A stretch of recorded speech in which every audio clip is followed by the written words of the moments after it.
100-ാം വാർഷികം ആഘോഷിച്ചുകൊണ്ടിരിക്കുന്നു RSS എന്നുള്ളതാണ്. RSS ഇവിടെ ഉണ്ടാക്കുന്ന ഭിന്നിപ്പ് ഉദ്ദേശം ഇതൊക്കെ നമ്മൾ കണ്ടുകൊണ്ടിരിക്കുകയാണ്. അപ്പോഴാണ് ഇന്നിപ്പോൾ ഒക്ടോബർ 2-ാം തീയതി ആയതുകൊണ്ട് ഗാന്ധിജി പറഞ്ഞ ഒരു കാര്യം കൂടിയുണ്ട്. അതായത് സ്വന്തം മതത്തെ പിന്തുടരുമ്പോഴും മറ്റുള്ളവരുടെ വിശ്വാസത്തെ ബഹുമാനിക്കണം. ആ ഗാന്ധിജി വരെ കൊലപ്പെടുത്തിയ RSSകാരനായ നാഥുറാം ഗോഡ്സെ അവിടെ തുടങ്ങിയതാണ്. ഗാന്ധി ഉൾപ്പെടെ എത്രയെത്ര ജീവനുകൾ പോയി എന്നുള്ളത് നമ്മൾ കണ്ടിട്ടുള്ളതാണ്. അപ്പം ഈ ഹിന്ദുരാഷ്ട്രമാണ് RSSന്റെ പ്രധാന ലക്ഷ്യം. അത് കാലങ്ങളായിട്ടത് നമുക്ക് മനസ്സിലായിട്ടുള്ള കാര്യമാണ്. അതിലേക്കാണ് NRC, CAA, ഒപ്പം തന്നെ ഇപ്പോൾ ഈ വോട്ടർ പരിഷ്കരണം ഇതൊക്കെ കൊണ്ടുവരുന്നത്. അപ്പം ആ സാഹചര്യത്തിൽ കൂടിയാണ് ഈ ആഘോഷം RSS നടത്തിക്കൊണ്ടിരിക്കുന്നത് എന്നുള്ളതാണ്. ദാവു സാർ, ഇതിനെ RSSന്റെ 100-ാം വാർഷിക ആഘോഷമെന്ന് നമ്മൾ വിളിക്കേണ്ടതുണ്ട്. അതൊരു മറ്റൊരു മുന്നറിയിപ്പല്ലേ? അല്ല, ഒന്നാമത്തെ കാര്യം ഈ ഒക്ടോബർ 2 അല്ല RSSന്റെ രൂപീകരണ ദിനം. ഈ വിജയദശമി ദിനമാണ് RSS രൂപീകരണ ദിനമായിട്ട് അവർ കാണുന്നത്. ഇത്തവണ ഒക്ടോബർ 2-നായി എന്നുള്ളതാണ്. പിന്നെ RSSകാർ ഗാന്ധിജിയെ കൊന്നു എന്ന് പറഞ്ഞാൽ അവന്മാർ കേസ് കൊടുക്കും കേട്ടോ. അവരുടെ പ്രധാനപ്പെട്ട ഒരു ആക്ടിവിസ്റ്റ് അതാണ്.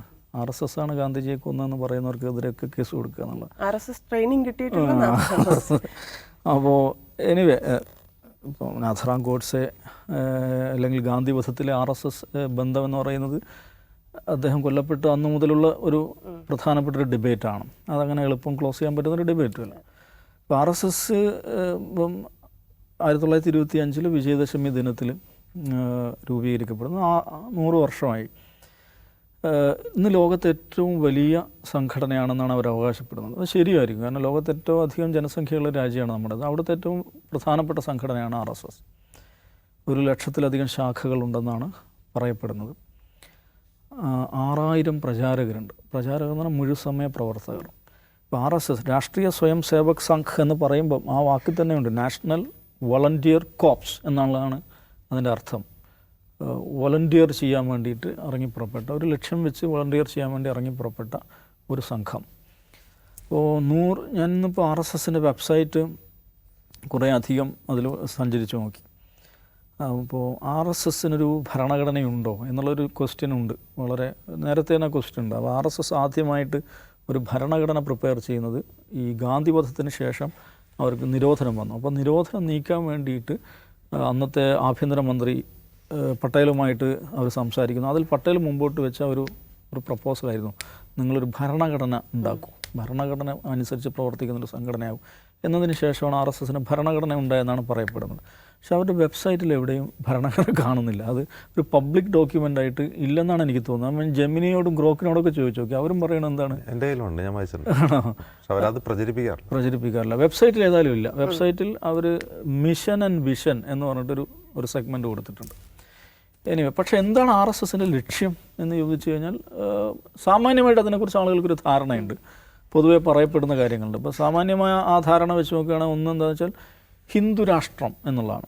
അപ്പോൾ അതേക്കുറിച്ച് RSSൻ്റെ നേതാക്കന്മാർ പല പത്രസമ്മേളനങ്ങൾ വളരെ അപൂർവമായിട്ടേ നടത്താറുള്ളൂ. അതിൻ്റെ മുതിർന്ന നേതാക്കന്മാർ ഈ ഹൊസബാലെ അല്ലെങ്കിൽ നമ്മുടെ മോഹൻ ഭാഗവത് അവരൊക്കെ പല സമയങ്ങളായിട്ട് ഇൻറ്ററാക്ട് ചെയ്യുന്ന അത് കേട്ട് നോക്കിക്കഴിഞ്ഞാൽ ഇപ്പം ഇന്ത്യയെ ഹിന്ദുരാഷ്ട്രമാക്കാനാണോ RSSൻ്റെ ഇതെന്ന് ചോദിച്ചാൽ അവർ പറയുന്ന ഒരു ഉത്തരവുണ്ട്. ചില സമയങ്ങളിൽ അതാണെന്ന് പറയും. ചില സമയങ്ങളിൽ ഇപ്പോൾ അടുത്ത കാലത്ത് ഞാൻ ശ്രദ്ധിച്ച 1-2 മറുപടികളിൽ ഇങ്ങനെ ഇന്ത്യ ഹിന്ദുരാഷ്ട്രമാക്കേണ്ട കാര്യമില്ല, ഇന്ത്യ ഒരു ഹിന്ദുരാഷ്ട്രമാണ് എന്നുള്ളതാണ് അവർ പറയുന്നത്. പിന്നെ RSSൻ്റെ ഒരു ലക്ഷ്യം, അതും ഈ സാമാന്യമായിട്ട് മനസ്സിലാക്കപ്പെടുന്നതാണ്. ഇതൊക്കെ എവിടെയെങ്കിലും എഴുതി വെച്ചിട്ടുണ്ടോ എന്ന് വെച്ചാൽ എനിക്കറിയാൻ പാടില്ല. അഖണ്ഡ് ഭാരത്. ഈ അഖണ്ഡ് ഭാരത് എന്ന് പറയുമ്പോൾ ആ അഖണ്ഡ് ഭാരതത്തിൻ്റെ ഒരു ഇതാണ് മറ്റേ ഭാരതാംബ ചിത്രം ഇപ്പോൾ വിവാദമായ ഇതൊക്കെ ഉണ്ട്. അതിൽ ഈ അഖണ്ഡ് ഭാരതമാണുള്ളത്. ഈ അഖണ്ഡ് ഭാരതത്തിൽ എന്തൊക്കെയാണുള്ളത് ഇന്നത്തെ ഇതിൽ പറഞ്ഞു കഴിഞ്ഞിട്ടുണ്ടെങ്കിൽ India, Pakistan, Afghanistan, Nepal, Bhutan, Bangladesh, Myanmar, Sri Lanka, Maldives, part of China, Tibet. ഇതെല്ലാം ടിബറ്റ് എന്ന് പറയുമ്പോൾ ഇപ്പോൾ പാർട്ട് ഓഫ് ചൈനയാണ്. ഇതെല്ലാം ചേർന്നിട്ടുള്ളതാണ് അഖണ്ഡ് ഭാരത്. ഇതേക്കുറിച്ച് ഈ പറയുന്ന വെബ്സൈറ്റിൽ RSSൻ്റെ വെബ്സൈറ്റിൽ ഇത് പറയുന്നുണ്ട്. അഖണ്ഡ് ഭാരത് എന്ന വാക്കില്ല കേട്ടോ. അവർ പറയുന്നതെന്ന് വെച്ചാൽ ഇന്ത്യ എന്ന് പറയുന്നത് 1400 നൂറ്റാണ്ടുകളോളം ഇന്ന് നമ്മൾ ഈ കാണുന്ന ഇന്ത്യ അല്ല ഭാരതം. അതൊരു കൾച്ചറൽ ഡിനാസ്റ്റി ആയിരുന്നു. 1400 വർഷക്കാലം നിലനിന്ന സൗത്ത് ഏഷ്യയിലെ ഒരു കൾച്ചറൽ ഡിനാസ്റ്റി ആയിരുന്നു. ഏതൊക്കെയാണ് ഈ പറയുന്ന പ്രദേശങ്ങളെല്ലാം ചേർന്നിട്ടുള്ള ഒരു കൾച്ചറൽ ഡിനാസ്റ്റി ആയിരുന്നു, അല്ലെങ്കിൽ ഒരു ഒരു ഒരു കൾച്ചറൽ ഡിനാസ്റ്റി അല്ല, കൾച്ചറൽ എംപയർ, ഒരു കൾച്ചറൽ എംപയർ ആയിരുന്നു. അപ്പോൾ RSSൻ്റെ ലക്ഷ്യം അഖണ്ഡ് ഭാരതം ഉണ്ടാക്കലാണ് എന്ന് നമുക്ക് അങ്ങനെയാണ് വിചാരിക്കാം. പക്ഷേ RSS ഉണ്ടായതിന് ശേഷം എന്താ സംഭവിച്ചത്? RSS ഉണ്ടായതിന് ശേഷം ഈ ഉണ്ടായിരുന്ന ഭാരതം ഉണ്ടല്ലോ, അത് വിഭജിക്കപ്പെടുകയാണ് ചെയ്തത്. അപ്പോൾ ആളുകൾ പറയില്ല RSS 100 വർഷത്തിനിടയിൽ ലക്ഷ്യം നേടിയ പ്രസ്ഥാനം എന്നൊക്കെ RSSൻ്റെ വിമർശകർ പോലും പറയും. അവരുടെ ക്രമപ്രവൃദ്ധമായിട്ടുള്ള പ്രവർത്തന ശൈലി, ചിട്ടയായ പ്രവർത്തനം, അവരിങ്ങനെ ലക്ഷ്യത്തിലേക്ക് നീങ്ങുകയാണ്, ലക്ഷ്യത്തിലേക്ക് അടുത്തുകൊണ്ടിരിക്കുകയാണ്. ഞാൻ പറയും, എന്ത് ലക്ഷ്യത്തിലേക്ക്? അഖണ്ഡ് ഭാരതമാണ് അവരുടെ ലക്ഷ്യമെങ്കിൽ ആ ലക്ഷ്യത്തിൽ അവർ വിദൂരത്തേക്ക് പോവുകയല്ലേ ചെയ്തു. 1925 RSS രൂപീകരിക്കുന്ന അഖണ്ഡ് ഭാരതം ഉണ്ടാക്കാൻ വേണ്ടിയിട്ട്. പക്ഷേ 1947 എന്താ സംഭവിക്കുന്നത്? ഈ ഭാരതം ഖണ്ഡിക്കപ്പെടുകയാണ് ചെയ്യുന്നത്, അഖണ്ഡാകുകയല്ല ചെയ്യുന്നത്, ഖണ്ഡിക്കപ്പെടുകയാണ് ചെയ്യുന്നത്. അപ്പോൾ RSS ലക്ഷ്യം നേടിയെന്നാണ് അതിൻ്റെ ലക്ഷ്യത്തിലേക്ക് അടുക്കുകയാണ് ഇത്, ലക്ഷ്യത്തിൽ നിന്ന് അകലുകയാണോ ചെയ്തത്? എന്തുകൊണ്ടാണ് അങ്ങനെ ഒരു അവിടെയാണ് ആ പോയിന്റ് കിടക്കുന്നത്. എന്തുകൊണ്ട് അന്ന് ഭാരതം ഖണ്ഡിക്കപ്പെട്ടു എന്താണെന്ന് വെച്ചാൽ അതിന് പലതരത്തിലുള്ള സങ്കീർണമായൊരു പ്രക്രിയയാണത്. അതിൽ പ്രധാനപ്പെട്ട ഒരു ഘടകം ഇപ്പോൾ ഗോൾവാൾക്കറൊക്കെ മുന്നോട്ട് വെച്ച ഈ ഭാരതം എന്താണ്, ഹിന്ദുത്വ പദ്ധതി അല്ലെങ്കിൽ ഹിന്ദു രാഷ്ട്ര എന്ന് പറയുന്നൊരു പദ്ധതി, അത് ഇവിടെ ഈ നമ്മൾ ഭാരതം എന്ന് വിളിക്കുന്ന, ഇന്ത്യ എന്ന് വിളിക്കുന്ന ജിയോഗ്രഫിയിൽ നിൽക്കുന്ന എല്ലാ മനുഷ്യരെയും ഉൾക്കൊള്ളാൻ പറ്റുന്ന ഒന്നല്ല, അത് ഇൻക്ലൂസീവ് അല്ല എന്നൊരാശയം വലിയ തോതിൽ ഇവർ മുന്നോട്ട് വെക്കുകയാണ്. അപ്പോൾ സ്വാഭാവികമായിട്ടും അതിനെതിരായിട്ടുണ്ടാവുന്ന എന്താണ് റിയാക്ഷൻസ്, അതൊരു ഘടകമായിട്ടുണ്ട് ഈ എന്താണ് ഈ നമ്മൾ വിഘടിക്കപ്പെടുന്നതിൽ. ഇന്നും അത് തന്നെയാണ് സംഭവിക്കുന്നത്. അപ്പോൾ അഖണ്ഡ് ഭാരത് RSS മുന്നോട്ട് വെക്കുന്ന ഒരേ സമയം അഖണ്ഡ് ഭാരത് എന്ന് പറയുന്ന ഒരു ആശയം മുന്നോട്ട് വെക്കുകയും, പക്ഷേ ഈ ഭാരതം എന്ന് അവർ പറയുന്ന ഈ സംവിധാനത്തിനകത്ത് അവർ ഫോറിൻ ബോഡീസിനെ ഐഡൻറ്റിഫൈ ചെയ്യാണ്. പലതരം ഫോറിൻ ബോഡീസ് ഉണ്ട്. ആ ഫോറിൻ ബോഡീസിനെ എന്ത് ചെയ്യണം? അതിൽ നിന്ന് ഇതിനെ പുരസ്കരിക്കണം, അതിനെ തിരസ്കരിച്ച് ഭാരതത്തെ പുരസ്കരിക്കണം എന്ന് പറയുന്ന ഒരു ആശയം ഇവർ മുന്നോട്ട് വെക്കുകയാണ്. എന്ന് പറഞ്ഞാൽ അതാരാണ് ഈ ഫോറിൻ ബോഡീസ്? അതിന് ഗോൾവാൾക്കർ കൃത്യമായിട്ട് പറഞ്ഞിട്ടുണ്ട്. നമ്പർ 1 മുസ്ലിം, നമ്പർ 2 ക്രിസ്ത്യൻ, നമ്പർ 3 കമ്മ്യൂണിസ്റ്റ്. ഇപ്പോൾ ഈ മോഹൻ ഭാഗവതൊക്കെ ചില പ്രഭാഷണങ്ങൾ ഇതിനെ ഡിസോൺ ചെയ്യുന്നുണ്ട് കേട്ടോ. ഈ പറഞ്ഞ അദ്ദേഹത്തിൻ്റെ ആ സംഗതിയെ ഡിസോൺ ചെയ്യുന്നത് അത് RSSൻ്റെ വാദമല്ല എന്നൊക്കെ പറയുന്നുണ്ട്. എനിവേ, ഇതാണ് ഇതിലൊരു പ്രധാനപ്പെട്ടൊരു പ്രശ്നം. RSS അല്ലെങ്കിൽ ഹിന്ദുത്വ ഐഡിയോളജി എന്ന് പറയുന്നത് പിന്നെ അവരുടെ പ്രധാനപ്പെട്ട ഒരാശയ സ്രോതസ് എന്ന് പറയുന്നത് ഗോൾഡൻ പാസ്റ്റ് എന്നുള്ളതാണ്. സുവർണ ഭൂതകാലം. നമുക്കൊരു സുവർണ ഭൂതകാലം ഉണ്ടായിരുന്നു. ഇന്ത്യ മഹത്തരമായിട്ടുള്ള ഒരു സംഭവമായിരുന്നു. വിശ്വഗുരുവായിരുന്നു. ലോകത്തെല്ലാവരും നമ്പർ 1 ആയിരുന്നുള്ളായിരുന്നു. വിശ്വഗുരു എന്ന് പറയുമ്പോൾ ലോകത്തെ തന്നെ നയിക്കുന്നതായിരുന്നു. അപ്പോൾ ഈ ഗോൾഡൻ പാസ്റ്റ് എന്ന് പറയുന്ന ആശയം മുന്നോട്ട് വെക്കുന്ന ഇതേ RSS നമ്മളുടെ ഒരു ഇമ്മീഡിയറ്റ് പാസ്റ്റിനെ നിഷേധിക്കുന്നുണ്ട്. ഇന്ത്യ ലോകത്ത് GDPയിൽ നമ്പർ 1 ആയിരുന്ന ഒരു കാലം ഉണ്ടായിരുന്നു. അതേതാ കാലം? മുഗളന്മാരുടെ കാലം. അത് പാഠപുസ്തകത്തിന് അത് ഒഴിവാക്കുകയാണ്. ഇങ്ങനൊരു ടീം ഇവിടെ ഭരിച്ചിരുന്നു എന്ന് പറയുന്നത്. അപ്പോൾ പിള്ളേർ ഈ പാഠപുസ്തകം പഠിച്ചിട്ട് റോട്ടിലിറങ്ങുന്ന പിള്ളേർ കുതബ് മിനാർ കാണുന്നു, അല്ലെങ്കിൽ ലാൽ കില കാണുന്നു, അല്ലെങ്കിൽ താജ്മഹൽ കാണുന്നു, ഫത്തേപൂർ സിക്രി കാണുന്നു, ഹുമയൂൺ ടോംബ് കാണുന്നു. ഇവർ അച്ഛനോട് ചോദിക്കുകയാണ്, ഇത് ആരാ അച്ഛൻ ഉണ്ടാക്കിയെന്ന് ചോദിച്ചാൽ എന്താ മറുപടി പറയുക? കാരണം അങ്ങനൊരു പാസ്റ്റേ ഇല്ല, അങ്ങനൊരു പാസ്റ്റ് പഠിക്കുകയേ വേണ്ട എന്നാണ് ഇപ്പോൾ വെച്ചിരിക്കുന്നത്. ഇതാണ് വലിയൊരു വൈരുദ്ധ്യം എന്ന് പറയുന്നത്. ഗോൾഡൻ പാസ്റ്റിനെ ഉപജീവിച്ച് രൂപപ്പെടുത്തിയ ഒരാശയം, ഒരു പ്രസ്ഥാനം, നമ്മളൊരു ഇമ്മീഡിയറ്റ് പാസ്റ്റിനെ നിഷേധിക്കുക. അതെങ്ങനെയാണ് സാധിക്കുക? എന്തിനാണ് അവർ ഒരു പാസ്റ്റിനെ നിഷേധിക്കുന്നത്? അത് നിഷേധിക്കുന്നത് എന്താണെന്ന് വെച്ചാൽ ആ ഒരു കാലമുണ്ടല്ലോ, ഇന്ത്യ ലോകത്ത് GDPയിൽ 1ാം സ്ഥാനത്തുണ്ടായിരുന്ന കാലം, അത് മറ്റവന്മാരുടെ കാലമായിരുന്നു. അത് ഇവർ ഫോറിൻ ബോഡിയായിട്ട്, നമ്മുടെ രാഷ്ട്ര ശരീരത്തിനകത്ത് കടന്നു കയറിയിട്ടുള്ളൊരു ഫോറിൻ ബോഡിയായിട്ട് ഇവർ സങ്കല്പിക്കുന്ന ആളുകളാണ് ഈ പാസ്റ്റ് ഉണ്ടാക്കി വെച്ചിരിക്കുന്നത്. അതുകൊണ്ട് അതിനെ നിഷേധിക്കുക. ഒരേ സമയം പാസ്റ്റിനെ ഉപജീവിക്കുകയും പാസ്റ്റിനെ നിഷേധിക്കുകയും ചെയ്യുക. ഒരേ സമയം അഖണ്ഡ് ഭാരത് എന്ന് പറയുകയും ചെയ്യുക. ഈ ഭാരതത്തെ ഖണ്ഡിപ്പിക്കാൻ ഒരു ജനസമൂഹം എന്നുള്ള നിലയിൽ ഭാരതത്തെ വിഘടിപ്പിക്കാൻ ആവശ്യമായുള്ള ആശയങ്ങൾ മുന്നോട്ട് വെക്കുക. ഇതാണ് RSS അനുഭവിക്കുന്ന ഒരു പ്രശ്നം എന്ന് പറയുന്നത്. അതെന്തുകൊണ്ടാണ് സംഭവിക്കുന്നതെന്ന് ചോദിച്ചാൽ വളരെ പ്രധാനപ്പെട്ട ചില അടിസ്ഥാനങ്ങൾ തന്നെ ഉണ്ട്. ഒന്ന് ഈ ദേശീയത എന്ന് പറയുന്ന സങ്കല്പത്തിൻ്റെ തന്നെ ഒരു പ്രശ്നമുണ്ട്. ഈ ദേശീയത അല്ലെങ്കിൽ ഈ ദേശീയമായിട്ടുള്ള ഔന്നത്യബോധം എന്ന് പറയുന്ന ആ സങ്കല്പത്തിൻ്റെ അടിസ്ഥാനം എന്താണ്? നമ്മളുടെ 4 അതിരുകൾക്കപ്പുറത്തുള്ളതെല്ലാം മ്ലേച്ഛമാണ് എന്ന് പറയുന്നതാണല്ലോ അടിസ്ഥാനപരമായി ഈ അതിദേശീയത സങ്കല്പം എന്ന് പറയുന്നത്. അങ്ങനെ ഇല്ല. മനുഷ്യകുലമാണ്. മനുഷ്യകുലം പല ദേശങ്ങളിൽ, പല കാലങ്ങളിൽ, പല സന്ദർഭങ്ങളിൽ, പല രീതികളിൽ അവൻ കൂട്ടമായി സമാഹരിച്ച ആശയങ്ങളും സംവിധാനങ്ങളും കാര്യങ്ങളും പരിണാമങ്ങളും എല്ലാം ചേർന്നിട്ടാണ് മനുഷ്യകുലം രൂപീകരിക്കപ്പെടുന്നു, മുന്നോട്ട് പോകുന്നു, നിലനിൽക്കുന്നു, നാളെയും നിലനിൽക്കുന്നത്. അപ്പോൾ അതിനകത്ത് വിഭാഗീയതകൾ, വംശീയമായിട്ടുള്ള ദേശീയമായിട്ടുള്ള വിഭാഗീയതകൾ സൃഷ്ടിക്കുക. ഇതാണ് എത്നോ നാഷണലിസത്തിൻ്റെ ഒരു അടിസ്ഥാനവാദി. ഹിന്ദുത്വം എന്ന് പറയുന്നത് ബേസിക്കലി എത്നോ നാഷണലിസമാണ്. ഒരു വംശദേശം എന്ന് പറയുന്ന ഒരു കാഴ്ചപ്പാടാണ്. ഇത് മുന്നോട്ട് വെച്ച ആളായിരുന്നു ഹിറ്റ്ലറുടെ കാഴ്ചപ്പാട് എന്തായിരുന്നു? ആര്യൻസ് ആരാണ്? ചോസൺ പീപ്പിളാണ്. ജൂതന്മാരോടുള്ള അങ്ങേരുടെ പ്രശ്നം എന്തായിരുന്നു?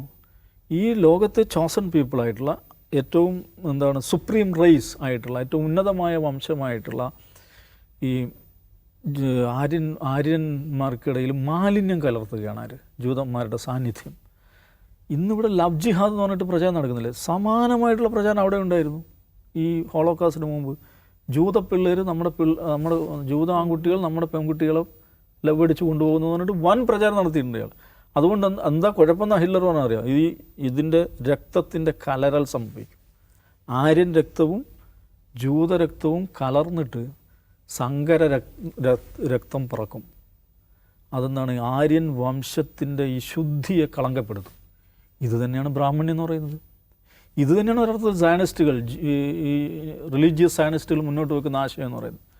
അപ്പോൾ ഈ ഏത് എത്നോ നാഷണലിസം പ്രോജക്റ്റിനും ഉണ്ടാകാവുന്ന ആന്തരികമായ വൈരുദ്ധ്യം അതിനെ പരിഹരിക്കാൻ പറ്റില്ല. കാരണം അടിസ്ഥാനപരമായി മനുഷ്യരെല്ലാവരും ഒന്നാണ്, ഒരേ രക്തത്തിൽ പിറന്നവരാണ്. ഈ മനുഷ്യൻ്റെ അടിസ്ഥാന ഭാവനയെ നിരാകരിക്കുന്നു എന്നുള്ളതാണ് എത്നോ നാഷണലിസത്തിൻ്റെ ഏറ്റവും പ്രധാനപ്പെട്ട അതിൻ്റെ കുഴപ്പമെന്ന് പറയുന്നത്. ഗോൾവാൾക്കറുടെ രചനകൾ അദ്ദേഹം ഹിറ്റ്ലറെ ഭയങ്കരമായിട്ട് പുകഴ്ത്തുന്നുണ്ട്. ജൂതരെയും പുകഴ്ത്തുന്നുണ്ട് ലേറ്റർ പീരീഡിൽ. എന്തിനാ ജൂതരും ഈ പറയുന്ന റേസ് എന്ന് പറയുന്ന സംഗതി ഒരാൾക്ക് ജൂതമതത്തിലേക്ക് അങ്ങോട്ട് കൺവേർട്ട് ചെയ്യാൻ പറ്റില്ല. കാരണം വംശശുദ്ധി എന്ന് പറയുന്ന ആശയം അവർ മുന്നോട്ട് വെക്കുന്നുണ്ട്.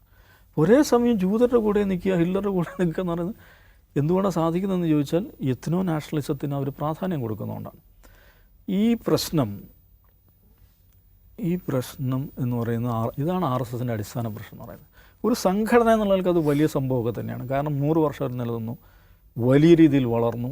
ഒരുപാട് പരിവാർ സംഘടനകൾ എന്ന് പറയുന്നത് അവരുടെ സംഘടനാ രീതി തന്നെ വളരെ ഗംഭീരമായുള്ള സംഘടനാ രീതിയാണ്. RSS പ്രകടനം വിളിക്കുന്നു, ധർണ നടത്തുന്നു, പത്രസമ്മേളനം, ഇതൊന്നും നമ്മൾ കാണുന്നില്ലല്ലോ. ഇപ്പോൾ RSSൻ്റെ സംസ്ഥാന പ്രസിഡന്റ് ആരാണ്, അല്ലെങ്കിൽ ജില്ലാ പ്രസിഡന്റ് ആരാണ് ഇവിടുത്തെ പത്രപ്രവർത്തകർക്ക് പോലും അറിയില്ല. കാരണം അവരങ്ങനെ സ്വന്തം ആ നിലക്കുള്ളൊരു സ്വയം പ്രചാരണത്തിനൊന്നും ഇത് നിൽക്കാറില്ല. ഇപ്പോഴത്തെ നമുക്ക് 14 ജില്ലകളാണുള്ള RSSന് 10-30 ജില്ലകളുണ്ട് കേരളത്തിൽ.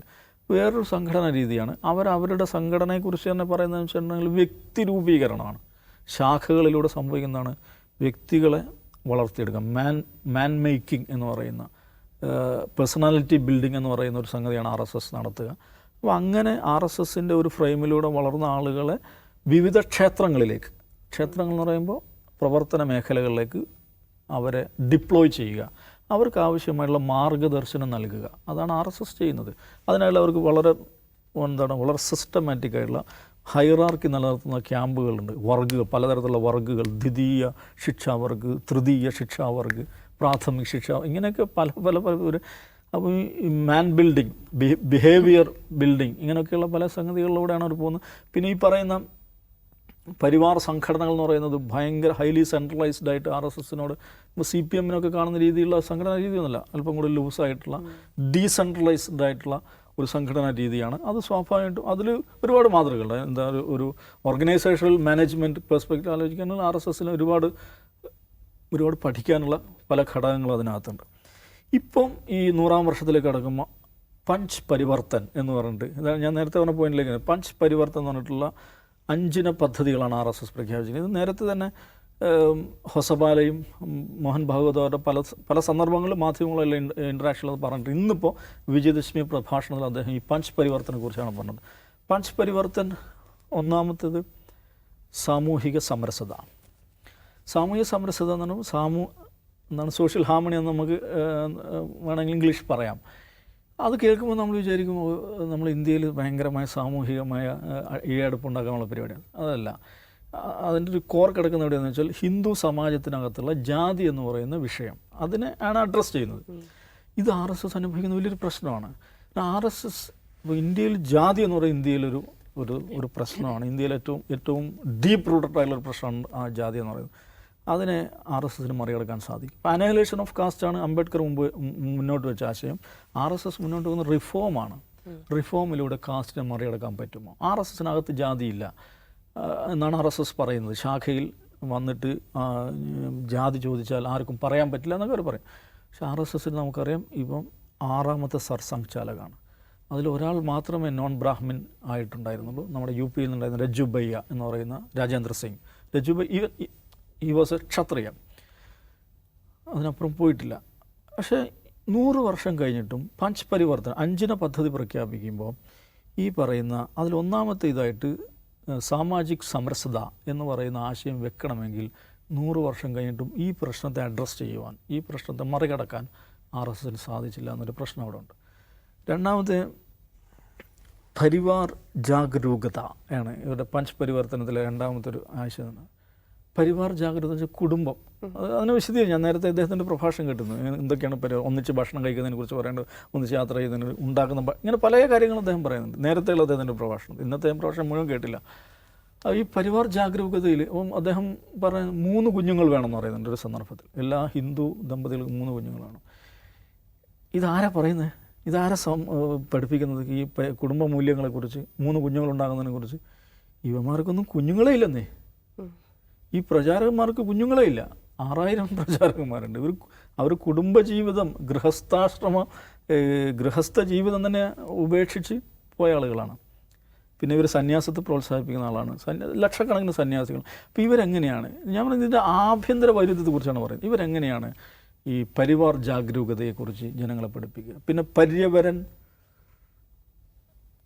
അതിൻ്റെ പരിസ്ഥിതിയുമായി ബന്ധപ്പെട്ട ഇതാണ് പര്യാവരൻ എന്തോന്ന്. പിന്നെ സ്വദേശി ജീവൻ ശൈലി, സ്വദേശി ജീവനം. പിന്നെ നാഗരിക് സിറ്റിസൺ റെസ്പോൺസിബിലിറ്റി എന്ന് പറയുന്ന നാഗരിക് കർത്തവ്യം. ഇതാണ് പഞ്ച് പരിവർത്തനം 100ാം വർഷത്തിലെ പദ്ധതിയായിട്ട് പ്രഖ്യാപിച്ചിരിക്കുന്നത്. അപ്പോൾ നാഗരിക് കർത്തവ്യ, അപ്പോൾ ഒരു സിറ്റിസൺ എന്നുള്ള ആൾക്കുള്ള റെസ്പോൺസിബിലിറ്റീസ് എന്തൊക്കെയാണ് എന്നൊക്കെ പഠിപ്പിക്കുക. അങ്ങനെയൊക്കെയുള്ള സ്വദേശി ജീവൻ ശൈലി. ഇത് അഗൈൻ ഒരു ആഭ്യന്തര വൈരുദ്ധ്യമാണ്. സ്വദേശി ജാഗരൺ മഞ്ച് ഉണ്ട് RSSൻ്റെ ഒരു പോഷക സംഘടനയായിട്ട്. BMS ഉണ്ട്. BMS ഈ സ്വദേശിവൽക്കരണത്തെ ശക്തമായിട്ട് ഇതാക്കുന്ന ആളുകൾ. പക്ഷേ നോക്കൂ, വാജ്പേയിയുടെ കാലം മുതൽ കേന്ദ്ര സർക്കാർ, BJPയുടെ നേതൃത്വത്തിലുള്ള കേന്ദ്ര സർക്കാർ സ്വീകരിച്ചിരിക്കുന്ന സാമ്പത്തിക നയം എന്തായിരുന്നു? അതും ഈ പറയുന്ന സ്വദേശിവൽക്കരണവും സ്വദേശി ജീവൻ ശൈലിയും തമ്മിൽ അത് എന്താണ് ഇൻഹാർമോണിയസ് ആണോ? അതെപ്പോഴും കോൺഫ്ലിക്റ്റിംഗ് ആയിരുന്നു. അതുകൊണ്ടാണ് പല പദ്ധതികളെയും കേന്ദ്ര സർക്കാരിന് പല പോളിസികളെയും BMSനും സ്വദേശി ജാഗരണത്തിനും എതിർക്കേണ്ടി വന്നിട്ടുണ്ട്. ഞാൻ പറഞ്ഞതെന്ന് വെച്ചാൽ RSS 100 വർഷം അതൊരു സംഘടന മാറ്റമില്ലാതെ അവരുടെ ട്രഡീഷണൽ ആയിട്ടുള്ള അതേ പ്രവർത്തന രീതിയിൽ നോക്കൂ. ശാഖ എന്ന് പറയുന്നത് 1-ാം തീയതി മുതലുണ്ട്, രൂപീകരിക്കുന്നത്. ഇന്നും അതങ്ങനെ തന്നെ. ആകെ ഒരു മാറ്റം എന്ന് പറയുന്നത് ഈ ഷോർട്സ് മാറി ട്രൗസേഴ്സായി എന്നുള്ളത് മാത്രമാണ്. ബാക്കി ഇത്രയും 100 വർഷം വളരെ സ്റ്റബോണായിട്ട് ഏകാഗ്രമായി അവരിങ്ങനെ പ്രവർത്തിച്ചു പോരുന്നു. അത് വളരെ സംഗതിയാണ്. ഇപ്പോൾ ഈ പ്രചാരകന്മാർ എന്ന് പറഞ്ഞിട്ട് ഇപ്പോൾ കേരളത്തിൽ നിന്നുള്ള എത്ര അധികം പ്രചാരകരാണ് നോർത്ത് ഈസ്റ്റിലൊക്കെ വർക്ക് ചെയ്യുന്നത് അറിയാം. ഡെഡിക്കേറ്റഡായി വർക്ക് ചെയ്യുന്ന വലിയൊരു സഞ്ചയത്തെ രൂപീകരിച്ചു എന്നുള്ളത് RSS വലിയ വിജയമാണ്. ഒരു സംഘടനയെ സംബന്ധിച്ച് ആ സംഘടന ഏറ്റവും വലിയ അസറ്റ് എന്ന് പറയുന്നത് അത് തന്നെയാണ്. സ്വയം സന്നദ്ധരായിട്ടുള്ള 10,000-കണക്കിന് മനുഷ്യർ അവർ വളർത്തിയെടുത്തു. അവർ പല മേഖലകളായിട്ട് ഡിപ്ലോയ് ചെയ്തു. അതിലൊരു RSSനകത്ത് എന്തെങ്കിലും ആഭ്യന്തര തർക്കങ്ങളോ അല്ലെങ്കിൽ ഈ പറയുന്ന അധികാര വടംവലികൾ, അത്തരം പ്രശ്നങ്ങളൊന്നും നമ്മൾ കാണുന്നില്ല. ആ നിലക്കൊരു സംഘടന എന്നുള്ള നിലക്ക് 100 വർഷം ഇങ്ങനെ മുന്നോട്ട് എന്നുള്ള വലിയൊരു നേട്ടം തന്നെയാണ്. പക്ഷേ RSSനെ സംബന്ധിച്ച് അതിൻ്റെ അത് അനുഭവിക്കാൻ പോകുന്ന ഏറ്റവും വലിയ ചലഞ്ച് എന്ന് പറയുന്നത് ഈ പറയുന്ന ആഭ്യന്തര വൈരുദ്ധ്യങ്ങളായിരിക്കും. ജാതിയുമായി ബന്ധപ്പെട്ട, ഈ എത്നോ റേസിസവുമായി ബന്ധപ്പെട്ട് ഇങ്ങനെയൊക്കെയുള്ള ഈ വൈരുദ്ധ്യങ്ങളെ RSSന് മറികടക്കാൻ കഴിയില്ല എന്നുള്ളതാണ് അതിൻ്റെ ഏറ്റവും വലിയ ചലഞ്ച് എന്ന് പറയുന്നത്. യെസ്, അജിംസ 100 വർഷം കൊണ്ട് RSS രാജ്യത്തിന് എന്ത് നൽകി, അല്ലെങ്കിൽ RSS എന്തായി മാറി എന്നുള്ളത്? ഈ ഇന്നത്തെ കാലത്ത് ഏറ്റവും ഒരു രാഷ്ട്രീയ പ്രവർത്തകർ ആദ്യം മനസ്സിലാക്കേണ്ടത് RSS എന്താണ് എന്നുള്ളതാണ്. ഇപ്പോൾ RSSൻ്റെ റൂട്ട് എന്ന് പറയുന്നത് മുമ്പ് ദാവൂദ് പറഞ്ഞല്ലോ, ഈ മുസോളിനിയുടെയും ഹിറ്റ്ലറുടെയും ഐഡിയോളജിയിൽ നിന്നാണ്. ആ ഐഡിയോളജി അന്ന് ലോകത്തിന് സംഭാവന ചെയ്ത് രണ്ടാം ലോക മഹായുദ്ധമാണ്. രണ്ടാം ലോക മഹായുദ്ധം നമുക്കറിയാം, യൂറോപ്പിലെ രാജ്യങ്ങൾ പരസ്പരം അങ്ങോട്ടും ഇങ്ങോട്ടും ആക്രമിച്ചു. ആ രണ്ടാം ലോക മഹായുദ്ധത്തിന് ശേഷം യൂറോപ്പ് എന്തായി മാറി? അതായത് ഇറ്റാലിയൻ ദേശീയത ഉയർത്തിപ്പിടിച്ച മുസോളിനി, ആര്യൻ വംശീയത ഉയർത്തിപ്പിടിച്ച ഹിറ്റ്ലർ, അവരുടെ ജർമ്മനി എന്ന് വേണ്ട, അന്ന് യൂറോപ്പിലെ ഒട്ടുമിക്ക രാജ്യങ്ങളിൽ ഈ പറയുന്ന വലതുപക്ഷ ഐഡിയോളജിക്ക് വലിയ വേറോട്ടമുണ്ടായിരുന്നു. നമ്മൾ പിന്നെന്താ കാണുന്നത്? അത് ആ രാജ്യങ്ങളിലെ അതിർത്തികളില്ലാണ്ടായി. ഒറ്റ ഷെൻഗൻ വിസയിൽ എവിടെയും യാത്ര ചെയ്യാൻ കഴിയുന്ന ഒരു യൂറോപ്യൻ യൂണിയൻ ഉണ്ടാവുകയാണ് ചെയ്തത്. അതായത് ലോകം ആ ഐഡിയോളജിയെ, വംശീയതയുടെ അടിസ്ഥാനത്തിലുള്ള ദേശീയത തള്ളിക്കളഞ്ഞുകൊണ്ട് അതിർത്തികളില്ലാതായി മാറുന്ന ഒരു ലോകത്തേക്ക് ഒരു യൂറോപ്പിനെങ്കിലും നമുക്ക് കാണാൻ കഴിഞ്ഞു. അപ്പോൾ അതേ സമയത്ത് രൂപം കൊണ്ട RSS സ്വാതന്ത്ര്യത്തിന് ശേഷം ഇന്ത്യയിൽ എന്താണ് ചെയ്തത്, അതിനെക്കുറിച്ച് കൃത്യമായ വിലയിരുത്തലോ അതിനെ കൃത്യമായി മനസ്സിലാക്കുകയോ ചെയ്ത പാർട്ടികളല്ല RSSനെ ഇന്ത്യയിൽ എതിർക്കുന്നത് എന്നുള്ളതാണ് പ്രശ്നം. ഒരു ഉദാഹരണം നോക്കുക. ഇപ്പോൾ ഇന്ത്യയുടെ ചരിത്രം, ഇന്ത്യയുടെ സംസ്കാരം, ഞാൻ പറഞ്ഞ ആധുനിക ഇന്ത്യയുടെ, സ്വാതന്ത്ര്യത്തിന് ശേഷമുള്ള ഇന്ത്യയുടെ എല്ലാ മേഖലകളിലും നമ്മൾ നോക്കിക്കഴിഞ്ഞാൽ നമുക്ക് പ്രോമിനൻ്റ് ആയിട്ടുള്ള ഒരുപാട് ആളുകൾ കാണാൻ കഴിയും. ഇന്ത്യയിൽ മികച്ച ചരിത്രകാരന്മാരുണ്ട്, ഇന്ത്യയിൽ മികച്ച എഴുത്തുകാരുണ്ട്, ഇന്ത്യയിൽ മികച്ച മാധ്യമപ്രവർത്തകരുണ്ട്, അക്കാഡമിഷ്യൻസ് ഉണ്ട്, എല്ലാം ഉണ്ട്. അവർ സംസാരിക്കുന്ന ഭാഷ ഏതാണ്? അവർ സംസാരിക്കുന്ന ഭാഷ ഇംഗ്ലീഷാണ്. ഇന്ത്യയിലെ 140 കോടി ജനങ്ങളിൽ എത്ര പേർക്ക് ഇംഗ്ലീഷ് മനസ്സിലാവും? അതായത് ഇന്ത്യയിലെ സാംസ്കാരിക പ്രവർത്തകർ, ഇന്ത്യയിലെ രാഷ്ട്രീയ പ്രവർത്തകർ, ഇന്ത്യയിലെ അക്കാഡമിഷ്യന്മാർ, ഇന്ത്യയിലെ മറ്റാളുകൾ, ഇവരൊക്കെ ഇംഗ്ലീഷിലാണ് സംസാരിക്കുന്നത്, അല്ലേ? നമ്മുടെ ഇവിടെ അച്ചടിച്ചിറങ്ങുന്ന ബഹുഭൂരിഭാഗം പുസ്തകങ്ങളും ഇംഗ്ലീഷിലാണ്. ഈ ഇംഗ്ലീഷ് എത്ര പേർക്ക് മനസ്സിലാവും? ഞാൻ ഇപ്പോഴത്തെ കാര്യമല്ല ചോദിക്കുന്നത്, സ്വാതന്ത്ര്യത്തിന് ശേഷമുള്ള അവസ്ഥ ആലോചിച്ച് നോക്കുക. സ്വാതന്ത്ര്യത്തിന് ശേഷം ഇന്ത്യയുടെ പഴയ ഹിസ്റ്ററി, പുതിയ കോണ്ടംപററി ഹിസ്റ്ററി എല്ലാം എഴുതപ്പെട്ടു, എല്ലാ ഗ്രന്ഥങ്ങളും എഴുതപ്പെട്ടു, എല്ലാം എഴുതപ്പെട്ടു. അത് ആര് വായിക്കും? എലീറ്റായിട്ടുള്ള നഗരവാസികളായ കുറച്ച് ആളുകൾ. RSS എന്താ ചെയ്തെന്നറിയാം? RSS എന്ത് നേടിയെന്ന് ദാവൂദ് ചോദിച്ചില്ലേ? RSS ചെയ്തത് ഗ്രാസ് റൂട്ടിൽ, അവിടുത്തെ ലോക്കൽ ഭാഷയിൽ വർഗീയത പ്രചരിപ്പിക്കുകയാണ്. അതായത് ഇന്ത്യയുടെ ചരിത്രം തിരുത്തി എഴുതുകയായിരുന്നു. ഇപ്പോൾ ഇന്ത്യ ഏറ്റവും കൂടുതൽ GDP നമ്പർ 1 ആയിരുന്ന സമയം മുഗളന്മാരുടെ തന്നെ അങ്ങനെയല്ല, അവന്മാർ പ്രശ്നക്കാരായിരുന്നുള്ളത്. അതത് മറാഠിയിലും ഭോജ്പുരിയിലും മൈഥിലിയിലും ഒഡിയയിലും മലയാളത്തിലും ബംഗാളിയിലും ഒക്കെ എഴുതി ആളുകളെ പഠിപ്പിക്കുകയാണ് ചെയ്തത്. അത് എത്ര പേർ വായിച്ചു, അതിൻ്റെ റീച്ച് എത്രയായിരുന്നു എന്നുള്ളതൊക്കെ ഡിബേറ്റബിളാണ്. അത് 50കളിലും 60കളിലും അത് കുറച്ച് പേരെ വായിച്ചിട്ടുള്ളെങ്കിൽ ഇന്നത് കൂടുതൽ പേർ വായിക്കുന്നുണ്ട്. അതേ സാഹിത്യം അതേ ഭാഷകളിൽ കൂടുതൽ പേർ വായിക്കുന്നുണ്ട്. RSS എന്താണ് ചെയ്തതെന്ന് വെച്ചാൽ, ഇന്ത്യ എന്ന് പറയുന്ന ഒരു ഇന്ത്യൻ ദേശീയത എന്ന് പറയുന്ന വളരെ വൈവിധ്യങ്ങളുള്ള, പലതരം അടരുകളുള്ള, പലതരം സ്ട്രാറ്റയുള്ള ഒരു സൊസൈറ്റിയെ അവർ ഹിന്ദുത്വവൽക്കരിച്ചു. അത് ഹിന്ദുത്വവൽക്കരിച്ചു വെച്ചപ്പോൾ BJPക്ക് 50% വോട്ട് കിട്ടുന്നില്ലല്ലോ. ഇപ്പോഴും 37, 35, 40, 42 കിട്ടുന്നുള്ളൂ. അങ്ങനെ ഇന്ത്യയിലെ മുഴുവൻ ആളുകളും, കുറഞ്ഞ പക്ഷം ഇന്ത്യയിലെ ഹിന്ദു കമ്മ്യൂണിറ്റി ഹിന്ദുത്വവൽക്കരിച്ചു എന്ന് വെച്ചാൽ അത് ഹിന്ദുത്വവൽക്കരിക്കപ്പെട്ട് കഴിഞ്ഞു. അതിൻ്റെ കാരണം എന്താണെന്ന് വെച്ചാൽ BJPക്ക് വോട്ട് കിട്ടുന്നു എന്നുള്ളതല്ല. BJPക്ക് 30%, 35% ഒരു വോട്ട് കിട്ടുക. നാളെ ചിലപ്പോൾ കോൺഗ്രസ് അധികാരത്തിൽ വരും, അല്ലെങ്കിൽ മറ്റൊരു പാർട്ടി അധികാരത്തിലേക്ക് വന്നേക്കാം, BJP പോയേക്കാം. അപ്പോൾ പോലും 100 വർഷം RSS പ്രവർത്തിച്ചിട്ട് ഇന്ത്യയിൽ അവർ നേടിയത് എന്താണെന്ന് വെച്ചാൽ അവരുടെ നറേറ്റീവിന് ഡൊമിനൻസ് ലഭിച്ചു എന്നുള്ളതാണ്. അവർ പറയുന്ന നാഷണലിസം ഇപ്പോഴും ഇവിടെ വിപണി മൂല്യമുണ്ട്. അത് BJPക്ക് മാത്രമല്ല, കോൺഗ്രസിന് എടുത്ത് വെക്കാം, വേണമെങ്കിൽ CPM പോലും എടുത്ത് വയ്ക്കാം. അങ്ങനെ വിപണി മൂല്യമുള്ളൊരു നാഷണലിസം അവരിവിടെ മാർക്കറ്റ് ചെയ്ത് കഴിഞ്ഞിരിക്കുന്നു. അതുകൊണ്ടാണ് നമുക്കിപ്പോഴും ഇന്ത്യയും പാകിസ്ഥാനും ക്രിക്കറ്റ് കളിക്കുമ്പോൾ ക്രിക്കറ്റിലുപരിയായൊരു വികാരം നമുക്കുണ്ടാകുന്നത് എന്തുകൊണ്ടാണ്? ആ നാഷണലിസം അവർ ഇവിടെ നന്നായിട്ട് സെല്ല് ചെയ്തുകൊണ്ടാണ്. ലവ് ജിഹാദ് ഉണ്ടായേക്കാം എന്ന സംശയം അത് BJPക്കാർക്കും RSSകാർക്കും മാത്രമല്ലല്ലോ ഉണ്ടാകുന്നത്. അത് നമ്മുടെ ഒരു പബ്ലിക് കൺസേൺസിലേക്ക് വന്നു കഴിഞ്ഞിരിക്കുന്നു. അതൊരു പ്രശ്നമാണ്. മുസ്ലിങ്ങൾക്കെതിരായ വെറുപ്പ് അത് BJPക്കും RSSകാർക്കും മാത്രമുള്ള സാധനമാണ്. ഇന്ത്യയിൽ മുസ്ലിം വെറുപ്പ് എന്ന് പറയുന്നത് BJPക്കും RSSനും മാത്രമുള്ള കാര്യമല്ല. അപ്പോൾ അത് ഉണ്ടാക്കിയെടുക്കുന്നതിൽ അവർ 100 വർഷം പണിപ്പെട്ടു, അവർ വിജയിച്ചിട്ടുണ്ട്. അപ്പോൾ ഇന്ത്യയിൽ ഇപ്പം നാം കാണുന്ന എല്ലാ സോഷ്യൽ ഈവിളും എടുത്ത് നോക്കുക. നമ്മൾ സോഷ്യൽ ഈവിൾ എന്ന് പറയുന്ന ഒന്ന് ജാതീയത, ഒന്ന് മുസ്ലിം വെറുപ്പ്, അതിതീവ്ര ദേശീയത, അങ്ങനെയുള്ള എല്ലാ കാര്യങ്ങളും എടുത്ത് നോക്കുക. ആ കാര്യങ്ങളെല്ലാം RSSനും BJPക്ക് വോട്ട് ചെയ്യുന്നവരോ അല്ലെങ്കിൽ RSSൽ പ്രവർത്തിക്കുന്നവർക്കോ മാത്രമുള്ള കാര്യമല്ല. അത് ഇന്ത്യയിൽ വളർന്നു വന്ന ഒന്നാണ്. നമ്മളിന്ന് ഇന്ത്യയിൽ കാണുന്ന വലതുപക്ഷ മൂല്യങ്ങൾ എന്ന് പറയുന്ന കാര്യങ്ങൾ അത് RSSനും BJPക്ക് മാത്രം വോട്ട് ചെയ്യുന്നവരോ RSSൽ പ്രവർത്തിക്കുന്നവരോ മാത്രമുള്ളതല്ല. അത് across all parties, across all social strata എല്ലാവരും മെല്ലെ കിനിഞ്ഞിറങ്ങിയിട്ടുണ്ട്. അതാണ് RSSൻ്റെ 200 വർഷത്തെ വിജയം എന്ന് പറയുന്നത്. അപ്പോൾ അതെങ്ങനെ സാധിച്ചു എന്ന് ചോദിച്ചാൽ ഒരു പക്ഷേ അപ്പോൾ ഹിറ്റ്ലറും മുസോളിനിയും അവർക്ക് അവരുടേതായ പാർട്ടികളുണ്ടായിരുന്നു. ആ പാർട്ടികൾക്ക് അതിൻ്റേതായ ഘടനകളുണ്ടായിരുന്നു. RSSൻ്റെ വിജയം എന്ന് പറയുന്നത് അതിൻ്റെ ദുരൂഹമായ സംഘടനാ സംവിധാനമാണ്. ഇപ്പോൾ ദാവൂദ് സാഹിബ് ഈ 5 തത്വങ്ങളെ പറ്റി പറഞ്ഞാൽ എനിക്ക് ചിരിയാണ് വന്നത്. ദാവൂദ് സാഹിബ് അത് പറഞ്ഞിട്ട് ചിലപ്പോൾ RSS ചെയ്യുന്നുണ്ടോ? അതിൻ്റെ കാരണം എന്താണെന്നറിയാം, അവർ പുറത്ത് പറയുന്നതല്ല അവരകത്ത് ചിന്തിക്കുന്നത്. അതാണ് ഏറ്റവും വലിയ പ്രശ്നം. ഈ പഞ്ചശീല തത്വങ്ങളൊക്കെ അവർ മുമ്പും പറഞ്ഞിട്ടുള്ളതാണ്. ഈ പര്യാവരണവും കുടുംബബന്ധവും അതൊക്കെ മുമ്പേ 10 കൊല്ലം മുമ്പേ മോഹൻ ഭാഗവത് പറഞ്ഞുകൊണ്ടിരിക്കുന്ന കാര്യമാണ്. അവർ ചുമ്മാ പറയുന്നേ ഉള്ളതൊക്കെ. അതല്ല അവർ ഉള്ളിൽ ചിന്തിക്കുന്നത്. അവർ പുറത്ത് പറയുന്നതല്ല അകത്ത് ചർച്ച ചെയ്യുക, അവർ പറയുന്നതല്ല ചെയ്യുന്നത്. അതാണ് അതിൻ്റെ ഏറ്റവും വലിയ അവരുടെ ഏറ്റവും വലിയ വിജയം എന്ന് പറഞ്ഞാൽ ഇതാണ്. അവർ ചിലപ്പോൾ ഇന്ത്യയിലെ സമരസതയെപ്പറ്റി എല്ലാ മതങ്ങളെയും പണ്ട് ഗോൾവാർക്ക് പറഞ്ഞൊക്കെ തെറ്റായിരുന്നു, ഇപ്പം ഞങ്ങളതൊന്നും പറയുന്നില്ല, നാളെ അവർ മാറ്റി പറയും. അവർക്ക് എഴുതപ്പെട്ട ഭരണഘടന ഇല്ലാത്തതുപോലെ തന്നെ അവർക്ക് നിയതമായ സംഘടനാ സംവിധാനവും ഇല്ല. ഇപ്പോൾ ഒരാൾ RSSകാരനാണ് എന്നിങ്ങനെ പറയും. ഇപ്പോൾ നിങ്ങൾ പറഞ്ഞല്ലോ ഗോഡ്സെ RSSകാരനെന്ന് പറഞ്ഞ കേസ് എന്ന് പറഞ്ഞല്ലോ. ഈ മോഹൻ ഭാഗവത് RSSകാരനാണെന്ന് നിങ്ങളെങ്ങനെ പറയും? എവിടെയെങ്കിലും രേഖയുണ്ടോ? അയാൾ പറയുന്നതല്ലേ ഞാൻ RSSൻ്റെ സർസംഘചാലകമാണെന്ന്. അയാൾ RSS സർസംഘചാലകമായിട്ട് ആരെങ്കിലും തിരഞ്ഞെടുത്തിട്ടുണ്ടോ? ആ തിരഞ്ഞെടുത്ത യോഗത്തിന് മിനിറ്റ്സ് ഉണ്ടോ? ഇല്ല. RSSൽ സംഘടന തിരഞ്ഞെടുപ്പൊന്നുമില്ല. ഒരു സർസംഘചാലക് മരിക്കുമ്പോൾ അടുത്ത ആൾ നോമിനേറ്റ് ചെയ്യുന്നു, അടുത്ത ആൾ സംഘചാലകമാകുന്നു. ഇവർക്ക് അഡ്മിഷൻ രജിസ്റ്റർ ഉണ്ടോ? വരിസംഖ്യ ഉണ്ടോ? ആ വരിസംഖ്യ റെസിപ്റ്റ് ഉണ്ടോ? എങ്ങനെയാണ് തിരിച്ചറിയുക? അപ്പോൾ ഗോഡ്സെ RSSകാരനാണെന്ന് പറഞ്ഞാൽ കേസെടുക്കുന്നത് അതുകൊണ്ടാണ്. ഇപ്പോൾ നമ്മൾ ഇപ്പോൾ എന്താണ് RSS സർസംഘചാലക് മോഹൻ ഭാഗവതിനോട് ഇരുന്ന് വിമർശിക്കുകയാണ്. മോഹൻ ഭാഗവത് പറയുകയാണ് ആരാടാ പറഞ്ഞ് ഞാൻ സർസംഘചാലകമാണെന്ന് പറഞ്ഞാൽ നമ്മളെങ്ങനെ തെളിയിക്കും? കോടതി പോവാണ് ഞാൻ സർസംഘചാലകല്ല എന്ന് പറഞ്ഞ് കോടതിയിൽ പോയാൽ ആണ് എന്ന് നമ്മളെങ്ങനെ തെളിയിക്കും? പത്രത്തിൽ റിപ്പോർട്ട് വന്നിട്ടുണ്ടെന്ന് പറഞ്ഞിട്ടോ? നമ്മളെവിടെയെങ്കിലും നെയിം ബോർഡ് കണ്ടിട്ടുണ്ടോ? മോഹൻ ഭാഗവത് RSS സർസംഘചാലക് എന്ന് പറഞ്ഞ നെയിം ബോർഡ് ഉണ്ടോ? അത് ആ ദുരൂഹമായ സംഘടനാ സംവിധാനം, അതിൻ്റെ ഘടന അത് തന്നെയാണ് അതിൻ്റെ പ്രവർത്തനത്തിലുള്ളത്. അവർ പുറത്ത് പറയുന്നതല്ല അകത്ത് ചെയ്യുന്നത്. അതിൻ്റെ ഉള്ളിൽ പ്രവർത്തിച്ച ആളുകൾ വന്ന് പുറത്ത് പറയുമ്പോഴാണ് നമ്മൾ വാ വിളിച്ചു പോവുക, ഇത് ഇങ്ങനെയൊക്കെയാണോ എന്ന് നമ്മൾ വിചാരിച്ചു പോവുക.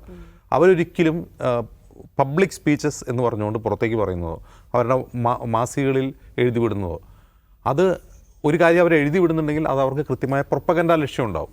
ഇപ്പോൾ ആർക്കെങ്കിലും എതിരെ, ഏതെങ്കിലും കമ്മ്യൂണിറ്റിക്കെതിരെ, അല്ലെങ്കിൽ ഏതെങ്കിലും രാഷ്ട്രീയ പാർട്ടിക്കെതിരെ, സംഘടനകൾക്കെതിരെ, ഏതെങ്കിലും ജാതി സമൂഹത്തിനെതിരെ അവരെന്ത് എഴുതുന്നുണ്ടെങ്കിൽ അതിനവർക്ക് അവരുടെ പ്രൊപ്പഗൻഡ മൂല്യം ഉണ്ടാവും. അതല്ലാതെ ആ എഴുതി വിടുന്ന മുഴുവൻ അവർ ചെയ്യാൻ പോകുന്നതാണെന്നോ അവർ ചെയ്തുകൊണ്ടെങ്കിൽ നമുക്ക് ഉറപ്പിക്കാൻ കഴിയില്ല. അവർ ഉള്ളിൽ ചിന്തിക്കുന്ന ഒരു കാര്യമായിരിക്കും, പുറത്ത് പറയുന്ന ഒരു കാര്യമായിരിക്കും. ഞാൻ ഏറ്റവും നല്ല ഉദാഹരണം, എനിക്ക് ഏറ്റവും സ്ട്രൈക്കിംഗ് ആയിട്ടുള്ളൊരു എക്സാമ്പിൾ പറയാം. ഞാൻ ജീവിതത്തിൽ ആദ്യമായിട്ടാണ് ഒരേ ഒരു പ്രാവശ്യമാണ് RSSൻ്റെ ഒരു നാഷണൽ എക്സിക്യൂട്ടീവ് റിപ്പോർട്ട് ചെയ്തിട്ടുള്ളത്. അപ്പോൾ അത് 2017 ഈ 2017 അന്ന് മോദി സർക്കാരിൻ്റെ കയ്യിലൊന്ന് നോട്ട് നിരോധനം അങ്ങനെയുള്ള സകല ഏടാകൂടങ്ങളുണ്ട്. GST റോൾ ഔട്ട്, കുറേ അധികം പ്രശ്നങ്ങളുണ്ട്. ആ നാഷണൽ എക്സിക്യൂട്ടീവ് ആയിട്ടുള്ള വാർത്താ സമ്മേളനത്തിൽ ഇതേ പറഞ്ഞ ദത്താത്രേയ വത്സവലയാണ് വാർത്താ സമ്മേളനത്തിൽ അദ്ദേഹം പറയാൻ പോകുന്ന കാര്യം എന്താണെന്ന് പറയുക, ബംഗാളിൽ മൊത്തം കുഴപ്പമാണ്. അപ്പോൾ ഇത് നടക്കുന്നത് തമിഴ്നാട്ടിലെ കോയമ്പത്തൂരിലാണ് ഈ നാഷണൽ എക്സിക്യൂട്ടീവ്. നമ്മൾ എന്താ വിചാരിക്കുക, സദേൺ സ്റ്റേറ്റിനെ കുറിച്ചുള്ള RSSൻ്റെ വീക്ഷണം പറയും, അല്ലെങ്കിൽ സദേൺ സ്റ്റേറ്റിൽ RSSൻ്റെ പ്രവർത്തനത്തെക്കുറിച്ച് പറയും, അല്ലെങ്കിൽ സദേൺ സ്റ്റേറ്റിൽ മൊത്തം കുഴപ്പമാണെന്ന് പറയും. തൊട്ടടുത്ത് കേരളമാണ്, കേരളത്തിൽ മറ്റേ ലവ് ജിഹാദ് ഇതൊക്കെ പറയും. അവർ പറയുന്നത് ബംഗാളിൽ മൊത്തം കുഴപ്പമാണ്. എന്താ അവിടെ മുഴുവൻ ഇൻഫിൽട്രേഷനാണ്. നമ്മൾ വിചാരിക്കുന്നത് എന്ത് തേങ്ങയാണ് ഇവർ പറയുന്നത്, ഈ ബംഗാളിൽ ഇപ്പോൾ എന്താണ് പ്രശ്നം? ഇനി 2019 ഇലക്ഷൻ വരാൻ പോകുന്നത്. പക്ഷെ അത് അവർ നേരത്തെ പ്ലാൻ ചെയ്തിട്ടുണ്ട്. എന്താണ് പറയുന്നത്? എന്താണ് CA കുറിച്ചാണ് പറയുന്നത്. CA എന്ന് നമ്മൾ സ്വപ്നത്തിൽ പോലും ചിന്തിക്കാത്തൊരു സമയത്ത് അവർ CA പറ്റിയാണ് പറഞ്ഞുകൊണ്ടിരിക്കുന്നത്. അവിടെ മൊത്തം ഇൻഫിൽട്രേഷനാണ്. ഇതാണ് അതിൻ്റെ ഒരു പ്ലാൻ ആൻഡ് പദ്ധതി എന്ന് പറയുന്നത്. അപ്പോൾ RSS സംഘടന എന്നതിൽ ഇന്ത്യയിൽ വിജയിച്ചു എന്ന് വെച്ചാൽ ഞാൻ പറയാം അവർ വിജയിച്ചു എന്നാണ് പറയുക. മറ്റൊരു കാര്യം, മറ്റെല്ലായിടത്തും വംശീയ പ്രസ്ഥാനങ്ങൾ, ഈ എത്നോ നാഷണലിസം പറയുന്ന പ്രസ്ഥാനങ്ങളെല്ലാം മരിച്ച് മണ്ണടിഞ്ഞിട്ടും എന്തുകൊണ്ട് RSS നിലനിൽക്കുന്നു ചോദിച്ചാൽ RSSനെതിരായി, എൻ്റെ പ്രധാനപ്പെട്ട പോയിൻ്റ് അതാണ്, RSSനെതിരായ ഐഡിയോളജികൾ എന്താണ് എന്നുള്ളതാണ്. RSS ഒരു തെറ്റായ വംശീയമായ ഒരു ഐഡിയോളജിക്ക് വേണ്ടി അവർ വോളണ്ടറിലി പണിയെടുക്കുന്നു. സകലവും ഉപേക്ഷിച്ച് അവർ പണിയെടുക്കുകയാണ്. തെറ്റാണ് എന്ന് മറ്റുള്ളവർക്ക് തോന്നുന്ന ഒരു ഐഡിയോളജി കൊണ്ട് പണിയെടുക്കുക. മറുവശത്ത് എന്താണ്? ഒരു ഐഡിയോളജി എതിർക്കണമെങ്കിൽ മറുവശത്ത് ഒരു ഐഡിയോളജി ആണല്ലോ. ഏത് ഐഡിയോളജിയാണ് അതിനെ ചെറുക്കുക ഇന്ത്യയിൽ? അത് കോൺഗ്രസ് മുന്നോട്ട് വയ്ക്കുന്ന ഏതെങ്കിലും ആശയമാണ്. കോൺഗ്രസ് മുന്നോട്ട് വയ്ക്കുന്ന ഇന്ത്യ എന്ന ആശയം. ആ ആശയത്തിന് വേണ്ടി സംസാരിക്കാനോ പണിയെടുക്കാനോ ഒരു സംഘം ഇന്ത്യയിലുണ്ടോ? ഇനി ആ ആശയത്തിന് തന്നെ വ്യക്തതയുണ്ടോ? ഇപ്പോൾ RSS ഒരു എത്നോ നാഷണലിസം മുന്നോട്ട് വയ്ക്കുന്നു. കോൺഗ്രസ് മുന്നോട്ട് വയ്ക്കുന്ന നാഷണലിസത്തിൻ്റെ ക്യാരക്ടറിസ്റ്റിക്സ് എന്താണ്? അത് അവർക്ക് വിശദീകരിക്കാൻ പറ്റുമോ? ആ RSSൻ്റെ നാഷണലിസത്തിൽ നിന്ന് ഞങ്ങളുടെ നാഷണലിസം എങ്ങനെയാണ് വ്യത്യസ്തമാവുന്നതെന്ന് കൃത്യമായി വിശദീകരിക്കാൻ അവർക്ക് കഴിയുന്നുണ്ടോ? അപ്പോൾ മറുവശത്തെ എതിരാളികൾ, RSSൻ്റെ എതിരാളികൾക്ക് ഐഡിയോളജിക്കലി അവർക്ക് വ്യക്തതയില്ല. മറ്റൊന്ന്, അവർക്ക് ഈ പറയുന്ന പോലുള്ള വോളണ്ടറി സംവിധാനങ്ങളില്ല. അവർക്കതിനെ കൃത്യമായി കൗണ്ടർ ചെയ്യാൻ കഴിയുന്നില്ല. മറ്റൊന്ന് വളരെ വളരെ പ്രധാനപ്പെട്ട കാര്യം, RSSൻ്റെ എതിരാളികൾ സംസാരിക്കുന്ന ഭാഷ ഇംഗ്ലീഷാണ്. ഞാൻ വളരെ ശ്രദ്ധേയമായൊരു കാര്യം പറയാം. കോൺഗ്രസ് എന്നു മുതലാണ് ഹിന്ദിയിൽ ട്വീറ്റ് ചെയ്തതെന്ന് അറിയാം? 2019 ലോക്സഭാ തെരഞ്ഞെടുപ്പിന് ശേഷമാണ്. അതുവരെ അവർ ഇംഗ്ലീഷിലാണ് ട്വീറ്റ് ചെയ്യുന്നത്. ഇപ്പോൾ അവരെല്ലാം, നിങ്ങൾ കോൺഗ്രസിൻ്റെ ട്വിറ്റർ ചാനൽ എടുത്ത് നോക്കിയോ, മുഴുവൻ ഹിന്ദിയാണ്. എന്താണ് അത്? അവർ തിരിച്ചറിഞ്ഞു എന്നുള്ളതാണ്. ഞങ്ങൾ ഇംഗ്ലീഷ് പറഞ്ഞു കഴിഞ്ഞാൽ ഈ ഇന്ത്യയിലെ 140 കോടി ജനങ്ങളിൽ എത്ര പേർക്ക് മനസ്സിലാവും എന്നുള്ള കാര്യം അവർ തിരിച്ചറിഞ്ഞു. അന്ന് മുതലാണ് അവർ ഹിന്ദിയിൽ ട്വീറ്റ് ചെയ്യാൻ തുടങ്ങിയത്. അവർ മാത്രമല്ല, മറ്റു പലരും ഇപ്പോൾ ഹിന്ദിയിലേക്ക് മാറിയിട്ടുണ്ട്. പക്ഷേ RSS കഴിഞ്ഞ 100 വർഷമായിട്ട് സംസാരിക്കുന്നത് ഹിന്ദിയിലാണ്. അപ്പോൾ ഇത്തരം വളരെ ലളിതമായ കാര്യങ്ങൾ, കുറേ സങ്കീർണവും ദുരൂഹമായ മറ്റു ചില RSSൻ്റെ യാഥാർത്ഥ്യങ്ങൾ ഇത് മനസ്സിലാക്കാതെ അവർ വിജയിച്ചില്ല എന്നൊക്കെ പറയുന്നത് ഒരു എന്താണ് ന്യൂനീകരണമായിട്ടാണ് എനിക്ക് തോന്നുന്നത്.